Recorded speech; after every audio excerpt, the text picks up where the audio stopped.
কোরবানি ঈদের দিন একটি ঘটনা আজকে আপনাদের সামনে বলতে এসেছি। ঘটনাটি শুনতে খুবই খারাপ লাগবে, এমনকি আপনারা যদি শোনেন তাহলে আপনাদের কল দিয়ে পানিও আসতে পারে। এই জন্যই আপনারা কানে হেডফোনটা লাগিয়ে নিন। হেডফোন না লাগালে যদি এই গল্প কেউ শোনে তাহলে আপনাকে খারাপ ভাবতে পারে। এই ঘটনাটি আমার ব্যক্তিগত ঘটনা, গোপন ঘটনা।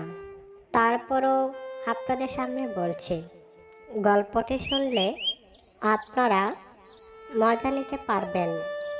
আমি আমার বাবার বাড়িতে কোরবানি ঈদ করি, তাই ঈদের দিন বিকেলবেলা আমার শ্বশুর গোশত নিয়ে আমাদের বাড়িতে আসে। সোজা আমাদের রান্নাঘরে চলে যান এবং রান্নাঘরে গিয়ে আমার শ্বশুর চমকে ওঠে। তার কারণ নিশ্চয়ই বুঝতে পারছেন, আমি খুবই খোলামেলা ছিলাম। শ্বশুর আমার লাল লাল জাম্বুরা দেখে একদম হাঁ করে চেয়ে থাকে। আমি তখন বলি, চলুন বাবা, আপনাকে কিছু কেটে দেই। তখন আমার শ্বশুর বলে, না মা, আমার অন্য কিছু লাগবে না।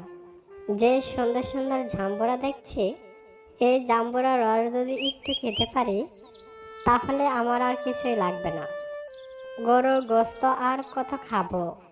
তোমার শ্বশুর এখন আর গরুর গোশত খাইতে চায় না। তোমার শাশুড়ি গরুর গোশত খাওয়ায়ে আমার গলা এত শক্ত করেছে, তাই এখন আর গরুর গোশত খাইতে চাই না। এখন শুধু জাম্বুরার রস খেতে চাই। আর তুমি জানো তো, তোমার শাশুড়ি এখন আর জাম্বুরা খাওয়াইতে পারে না।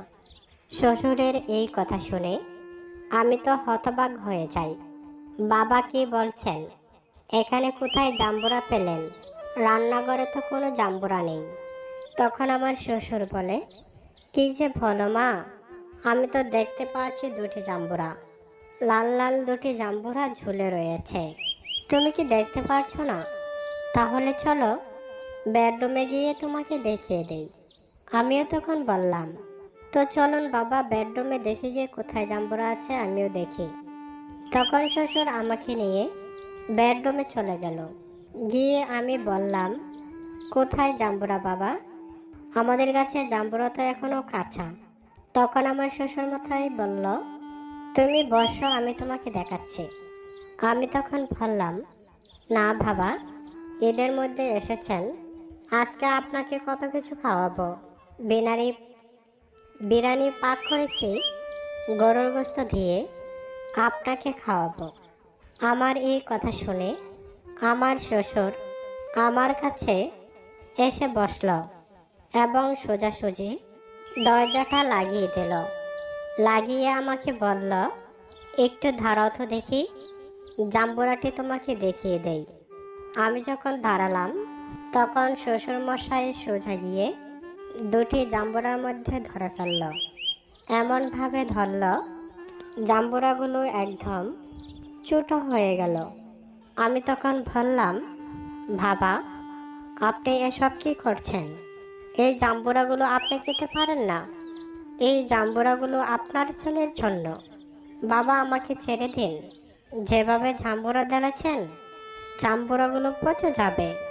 তখন আমার শ্বশুরমশাই বলল, না মা, অনেক দিন পর এত সুন্দর পাকা জাম্বুরা ধরেছি। তুমি আজ যতই বলো, আজকে আমি আর ছাড়ব না। তখন অনেক জোর করে আমার শ্বশুরমশাইয়ের হাতটা ছাড়ালাম।